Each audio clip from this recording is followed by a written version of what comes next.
Merci de nous rejoindre pour l'actualité de 23 h. Tout de suite le sommaire de ce journal. La première dame de Côte d'Ivoire, distinguée pour ses œuvres en faveur de la femme et des enfants, Dominique Ouattara, a reçu ce jeudi le prix de première dame d'exception, un prix décerné par le Forum africain des femmes leaders, une récompense du mérite dont nous parlons ce soir. Les acteurs de la gestion des villes africaines sont réunis à Abidjan pour réfléchir sur des solutions innovantes pour le développement des villes en Afrique. Les travaux se tiennent dans le cadre des rencontres d'Abidjan sur les villes durables, en prélude au sommet Afrique-France de Bordeaux qui se tiendra en avril prochain. Et nous parlerons aussi ce soir du retour des exilés de la crise post-électorale de 2011. De 300 000 après la crise, ils sont environ 22 000 exilés dans les pays d'accueil, ce qui équivaut à un taux de retour de 90%. Après des années passées hors de leur pays, comment le retour au bercail de ces Ivoiriens est organisé? La réponse est dans ce dossier politique de ce jeudi. Bienvenue dans ce 23 h. Ouvrons ce journal avec cette célébration de l'excellence et du mérite. La première dame de Côte d'Ivoire, Dominique Ouattara, a reçu le prix de première dame d'exception du Forum africain des femmes leaders. Une distinction qui récompense son investissement pour sa communauté, précisément pour la cause des enfants et des femmes, des œuvres humanitaires que Dominique Ouattara mène avec sa fondation Children of Africa. Mahama Traoré et Abiba Dambélé Saoué reviennent sur la cérémonie de distinction dans ce reportage. Pour l'ensemble de son engagement humanitaire, Dominique Ouattara, présidente de la fondation Children of Africa, reçoit le trophée de première dame d'exception, une distinction décernée par le Forum africain des femmes leaders et reçue des mains de Mme Catherine Samba Panza, présidente exécutive de l'Observatoire panafricain du leadership féminin, aussi ex-première dame de transition de la République centrafricaine. Un jour, par la magie de la vie, j'ai vu Children of Africa. J'ai vu une initiative incroyable qui consiste à donner les mêmes chances de réussite à tous les enfants, filles et garçons, peu importe leur statut social. J'ai vu également l'hôpital mère-enfant à Bingerville. Mes yeux ont vu des enfants naître dans les meilleures conditions. Vous êtes une femme leader à plus d'un titre. Vous méritez incontestablement notre reconnaissance et cela à tous les échelons de la vie. La première dame de Côte d'Ivoire est un modèle, est un exemple de femme leader qui s'investit pour sa communauté, pour sa population. Et au niveau du FAFEL, nous avons estimé qu'il fallait lui rendre hommage et surtout faire savoir ce qu'elle fait pour les femmes, pour les enfants, pour les jeunes et pour les autres femmes leaders qui sont sur le terrain. Au nombre des actions qui motivent cette distinction, le Fonds d'appui aux femmes de Côte d'Ivoire, FAFSI, initié par la première dame en 2012, ce fonds permet à ce jour à plus de 210 000 femmes d'accéder à des microcrédits. Pour la première dame de Côte d'Ivoire, Dominique Ouattara, cette énième distinction traduit la reconnaissance des efforts menés par la fondation Children of Africa en faveur des plus démunis. Elle encourage les initiateurs de ce prix à promouvoir le leadership féminin.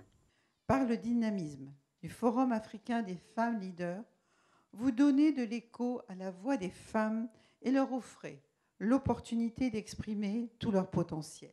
En seulement 4 années d'existence, vous avez réussi à faire de ce forum une plateforme de référence pour les femmes leaders du continent et je vous en félicite. J'ai foi qu'avec des initiatives telles que le Forum africain des femmes leaders, le leadership féminin sera davantage reconnu et mieux exploité. Le Forum africain des femmes leaders est à sa 4e édition. Les assises se déroulent à Abidjan du 27 au 29 février sous le thème « Leadership féminin et participation aux instances de prise de décision ». Ce jeudi, se sont ouvertes à Abidjan les rencontres d'Abidjan sur les villes durables. Les gestionnaires des villes africaines souhaitent apporter des réponses aux défis de la croissance urbaine en apportant aussi des solutions innovantes. Le Premier ministre Amadou Gon Coulibaly a ouvert les travaux de cette rencontre dont nous parle Herman Guivet. Plus de 300 participants, 32 pays représentés, 100 intervenants de haut niveau. Et le gouvernement de Côte d'Ivoire presque au complet. Les rencontres d'Abidjan sur les villes durables se sont ouvertes ce jeudi en présence du Premier ministre, ministre du Budget et du portefeuille de l'État, Amadou Gon Coulibaly. Une fierté pour la Côte d'Ivoire d'accueillir sur son sol un tel événement, un événement qui se tient en prélude au sommet Afrique-France qui se tiendra dans la ville de Bordeaux du 4 au 6 juin prochain. Mobilité infernale en mégalopole, bidonville qui pousse comme des champignons et qui offre à ciel ouvert de potentiels candidats à l'immigration clandestine et à la radicalisation. Comment les villes africaines doivent-elles faire face à la démographie galopante dont elles sont l'objet? Pour répondre à cette croissance urbaine inéluctable, il faudra financer et construire plus de villes et d'infrastructures que ce qui a été construit en Chine à ce jour. Il me semble que c'est avant tout en s'entendant sur une vision stratégique commune, sur la ville durable africaine, que nous arriverons à structurer des éléments de réponse aux défis qui se lèvent devant nous, et c'est ce que nous ferons durant ces 2 journées. C'est également en engageant un dialogue constructif, mobilisant l'ensemble de l'écosystème de la ville, que nous arriverons à identifier les solutions possibles et adaptées à nos contextes et à nos territoires. Et votre mobilisation de ce jour démontre l'intérêt de tous et de toutes les parties prenantes à le faire. Une vision partagée par les presque 3000 collectivités territoriales de l'espace UEMOA, Union économique et monétaire ouest-africaine, représentée par une forte délégation. Il faut donc avancer, rassembler pour atteindre les objectifs fixés. Et ce pré-sommet entend poser les jalons de cette vision commune. Une vision commune qui sera elle-même consignée dans une déclaration dite déclaration d'Abidjan, dont les prescriptions seront au cœur du sommet Afrique-France. La déclaration d'Abidjan, à mes yeux, cette déclaration elle doit nous permettre d'amener toutes nos énergies vers un sommet Afrique-France qui doit être un sommet concrétisant les partenariats et les succès futurs. Le président Emmanuel Macron a tenu à ce que 1000 entrepreneurs soient invités. Ces entrepreneurs, ils doivent être le cœur de l'innovation des PME et des entreprises de taille intermédiaire. Ne les oublions pas, constituons ces partenariats qui sont, à mes yeux, essentiels. Le Premier ministre Amadou Gon Coulibaly se réjouit de la tenue d'un tel sommet à Abidjan.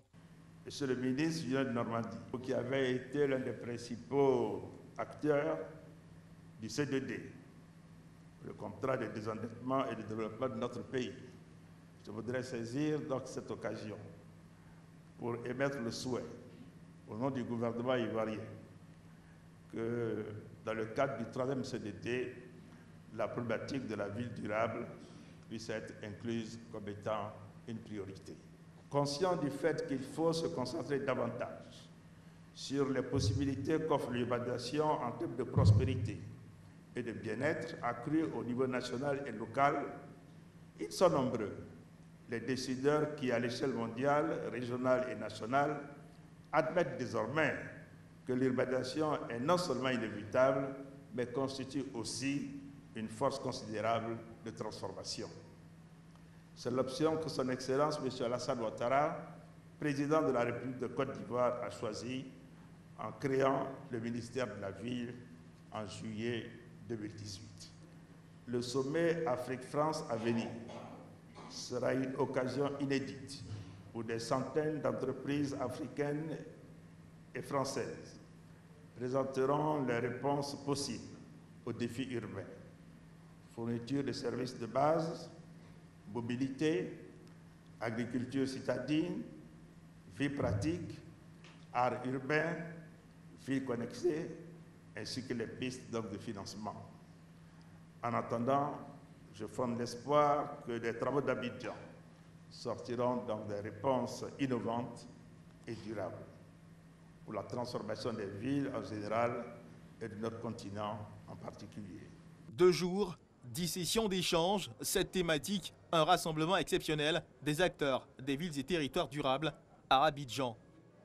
Et puis au terme de la cérémonie d'ouverture de ce rendez-vous, le Premier ministre Amadou Gon Coulibaly a reçu à la primature le ministre français auprès de la ministre de la Cohésion des territoires et des relations avec les collectivités territoriales chargée de la ville et du logement, Julien de Normandie. Ce dernier a salué l'engagement de la Côte d'Ivoire à définir les villes du futur qui permettront aux populations sur le continent africain comme ailleurs de s'épanouir dans des villes répondant aux défis urbains, des villes durables, innovantes, respectant l'environnement.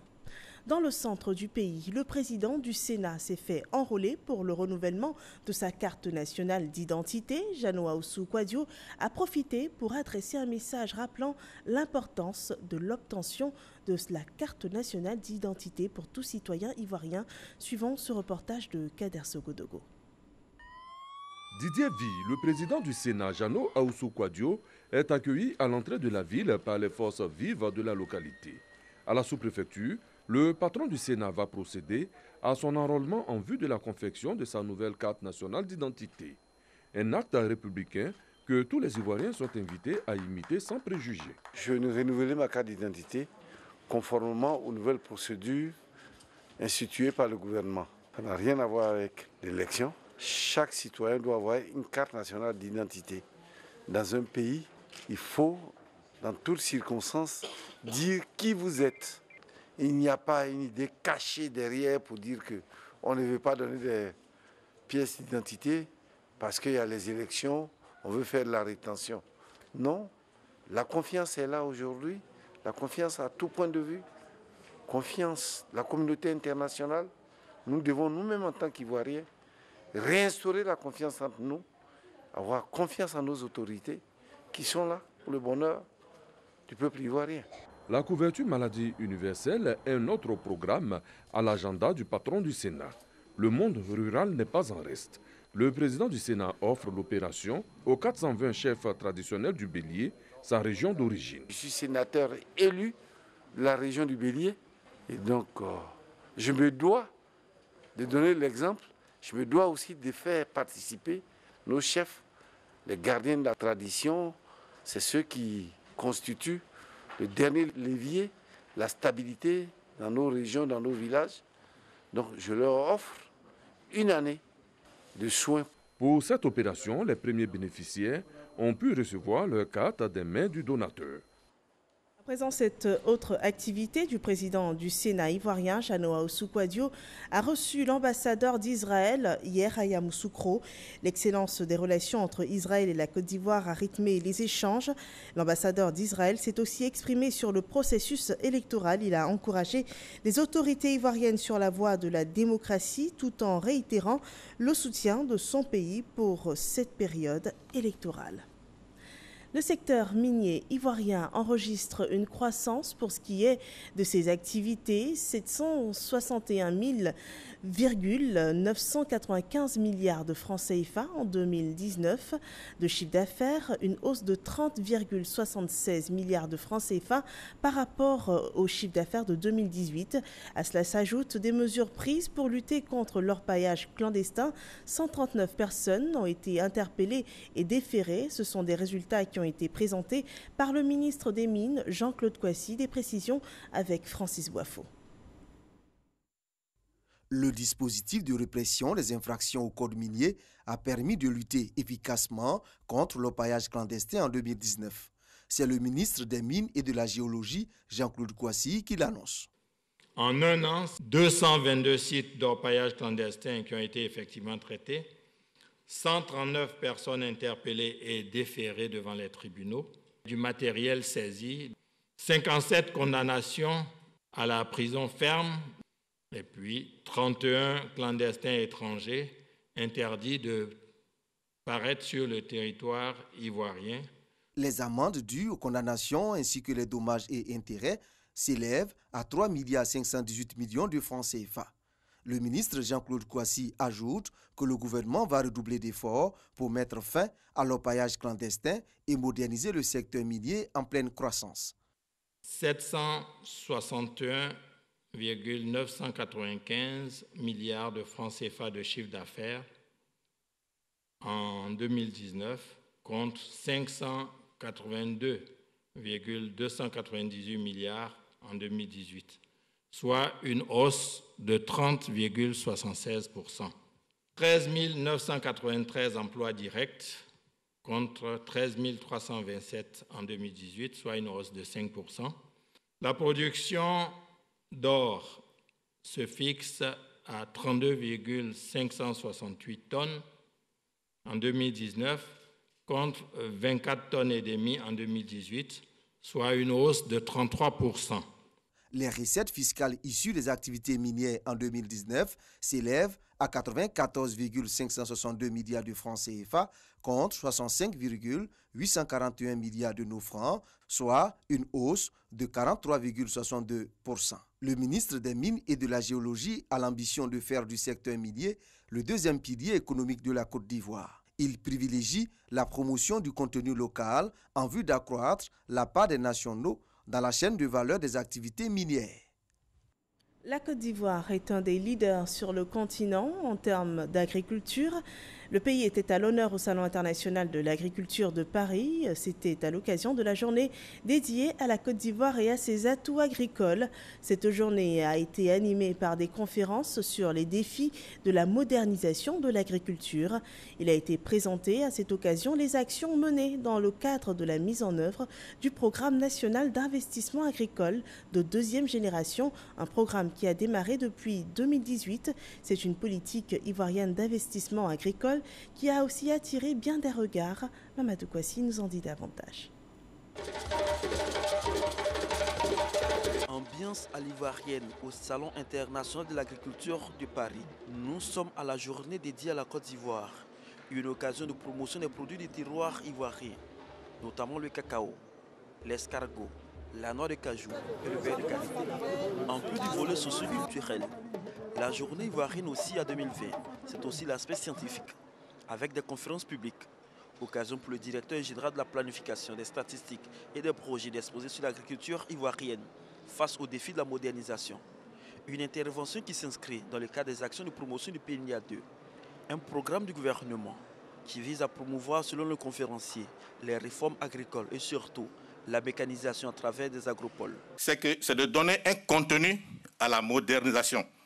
Il faut que les gens sentent quelque chose pour pouvoir effectivement adopter tous les services et consorts qu'on va leur envoyer. Donc on a pensé qu'il fallait passer par l'entrepreneuriat au niveau du secteur agricole pour pouvoir faire ça. Dans les agropoles, on va créer des agripreneurs. On va mettre en place, installer des agripreneurs. Donc dans chaque agropole, on va prendre à peu près 1000 personnes et ces 1000 personnes seront formées. Le ministre des Ressources animales et halieutiques, Moussa Dosso, et Kobenon Kwasi Agumani, en charge de l'agriculture, sont revenus sur la nouvelle politique du gouvernement ivoirien pour la valorisation des produits agricoles. Une politique qui passe selon eux par la transformation locale des produits agricoles, de quoi inciter les opérateurs économiques à investir en Côte d'Ivoire. Bovin, on a un gros déficit en Côte d'Ivoire. C'est la même chose dans les caprins. Et au niveau du porc, là n'en parlons pas, la Côte d'Ivoire produit à peine 10-15% de ses besoins. Donc là, il y a un gros potentiel et j'invite bien sûr tous les acteurs français dans ces secteurs. Ils peuvent faire les déplacements pour venir voir les opportunités que nous offrons. Notre politique aujourd'hui, c'est de faire en sorte que ce que nous produisons puisse être consommé au niveau local. Donc il faut vulgariser la consommation, par exemple, du chocolat, du café, mais dans les universités, dans les écoles.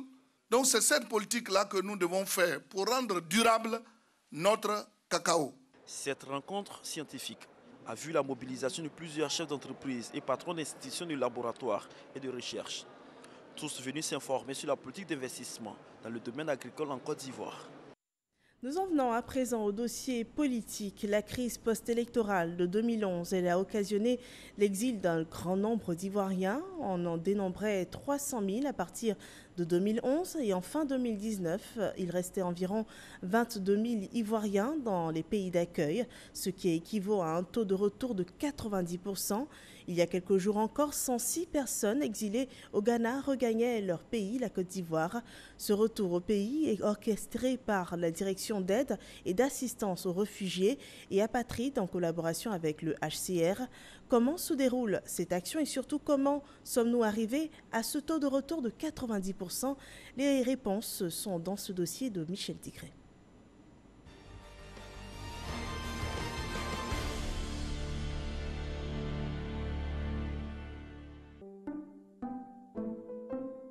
Le 29 janvier 2019, retour d'exil de 70 personnalités politiques proches de l'ex-président Laurent Gbagbo. Nous sommes heureux qu'il soit de retour parce que c'est le couronnement des efforts que nous avons fournis depuis 2011. Le 26 septembre 2019, 187 Ivoiriens exilés au Ghana sont de retour sur leur terre natale, parmi eux des cadres de l'opposition.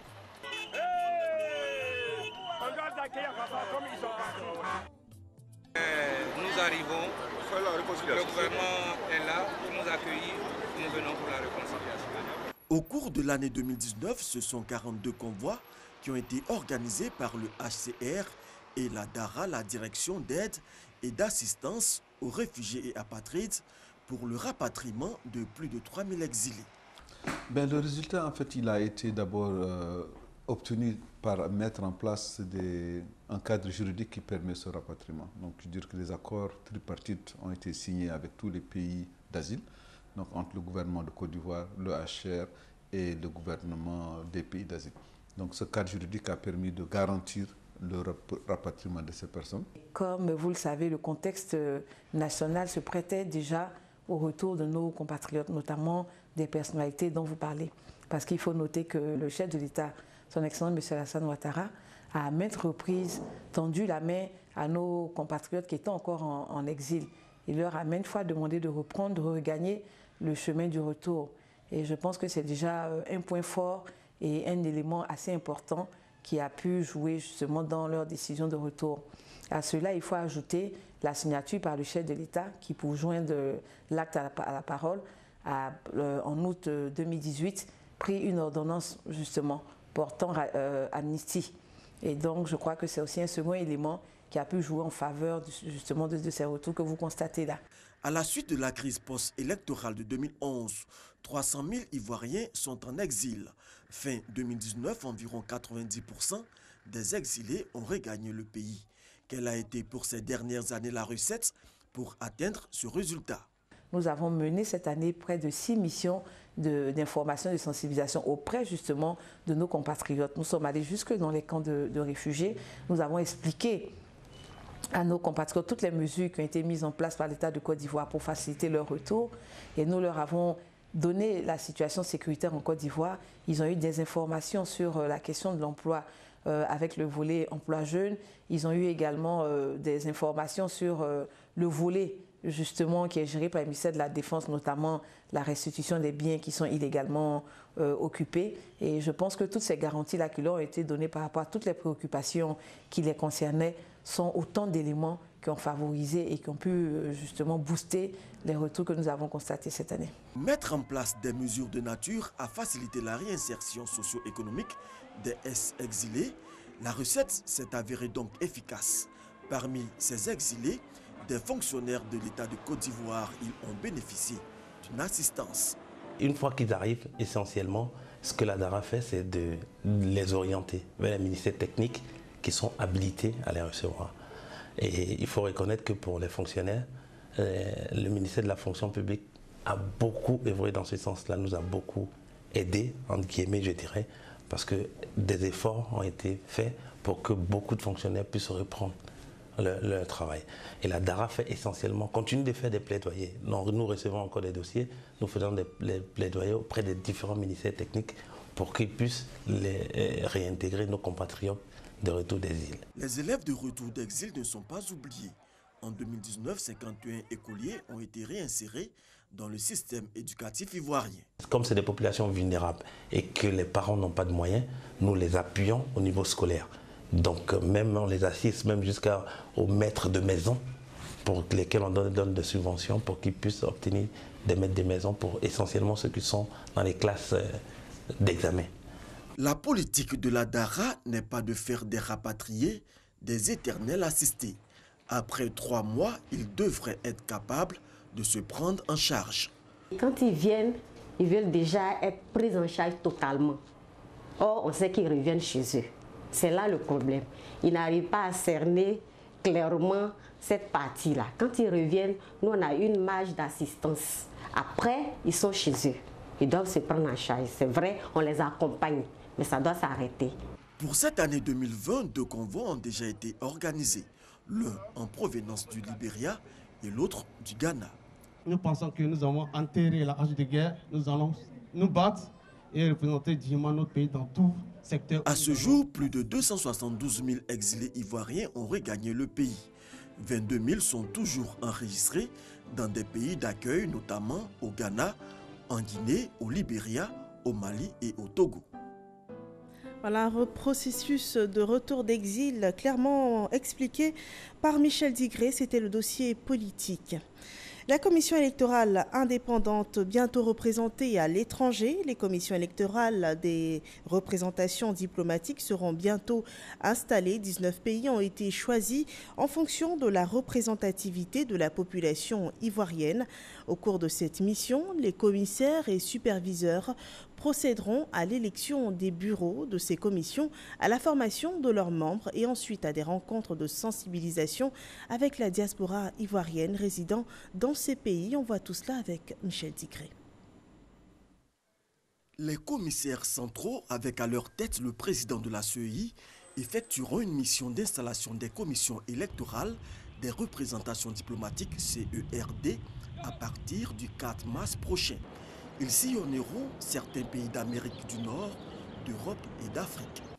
En ce qui concerne les commissions électorales des représentations diplomatiques CERD, il faut rappeler que 19 pays ont été choisis sur la base de la forte représentativité de la population ivoirienne y résidant.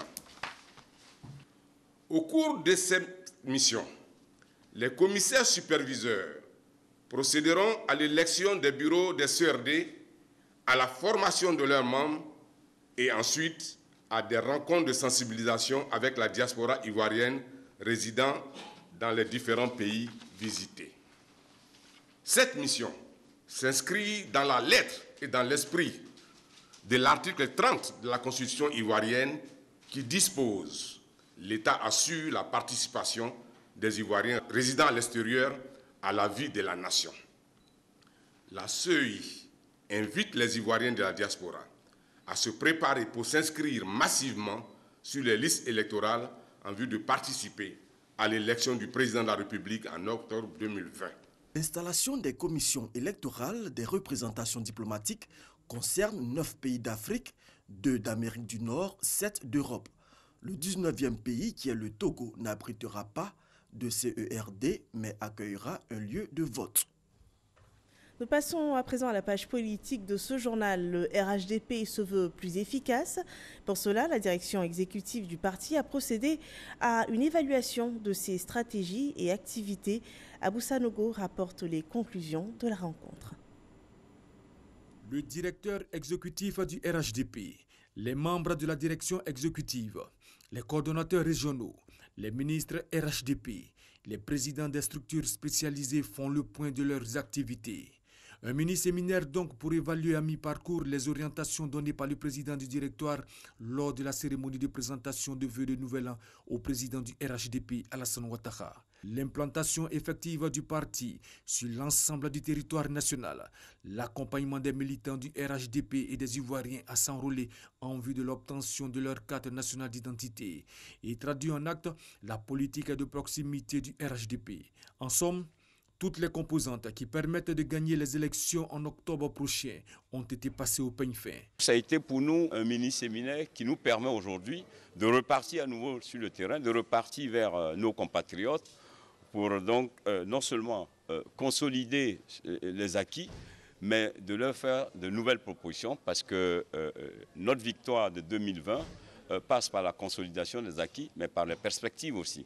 Donc nous avons travaillé et ça a été un travail qui a reposé sur la recherche de l'efficacité et de l'efficience de nos ressources, aussi bien humaines, matérielles et financières. Le RHDP veut ratisser large au-delà des militants RHDP. Le RHDP sera encore plus fort donc, de ce séminaire et je pense que dans les mois à venir, dans les jours à venir, les gens verront un RHDP encore plus conquérant. Chacun a fait son bilan et on nous a apporté les réglages nécessaires afin qu'au niveau du directoire et de la présidence du parti, on puisse prendre les dispositions nécessaires pour la continuation jusqu'à la victoire du 31 octobre au premier tour.